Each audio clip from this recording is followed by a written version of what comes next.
నిజామాబాద్ జిల్లాకు వరప్రదాయిని అయిన శ్రీరామ్ సాగర్ ప్రాజెక్టుకు భారీగా వరద నీరు వస్తోంది.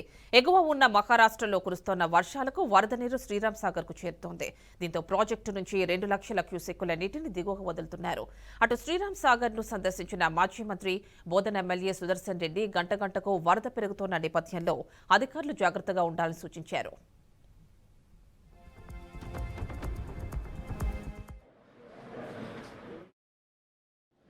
ఏదైతే ఎప్పుడైతే కెనాల్స్లో వదులుతామో వితౌట్ కోల్ ఏమీ లేకుండా పొల్యూషన్ లేకుండా మనం ఆ వాటర్ వదిలినప్పుడు హైడ్రో అంటే పవర్ జనరేషన్ చేసుకోవడానికి 4 యూనిట్స్ ఉన్నాయి. ఎప్పుడైనా మనకు కెనాల్ అవసరం లేకుంటే ఎక్సెస్ అయినప్పుడు మనం ఒక్కొక్క దానికి అంత మీద 200 టీఎంసీ క్యూసెక్స్ 2200 క్యూసెక్స్ అట్లా 4 ఉన్నాయి.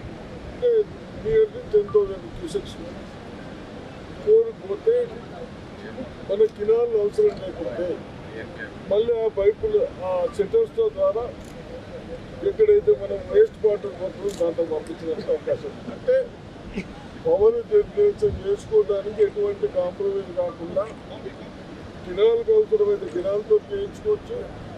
కినాలు అవసరం లేదు, ఇక్కడ వాటర్ ఉంది, మనకు పవర్ కావాలంటే మళ్ళీ అక్కడ